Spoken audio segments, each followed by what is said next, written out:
Ni mechi ya kawaida ya FA, nadhani imemalizika kwa 2-2, sio? Mechi ya kawaida, nadhani ni moja kati ya mazoezi ambayo ya kuendelea kujiandaa na mechi zetu za ligi kuu. Mara baada ya kutolewa kwenye michuano ya CAF, bila shaka nguvu na focus ya Young Africans ni kwenye FA na ligi kuu. Ipi mipango yenu sasa kwenye michuano ambayo imebakia sasa hivi? Sisi ndio wamiliki wa makombe yote haya unayoyaona hapa Tanzania. Kwa hiyo nguvu zetu zote na akili zetu na malengo vyote tunaelekeza kwa ajili ya kuyatetea, na naamini tutayatetea mpaka mwisho wa msimu, tutakuwa mabingwa tena.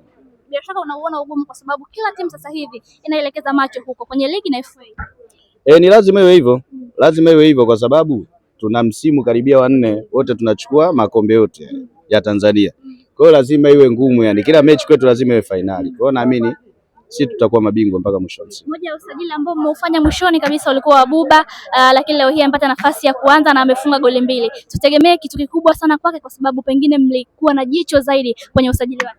Mchezaji mzuri, anaonyesha ana kitu, naamini atatusaidia msimu.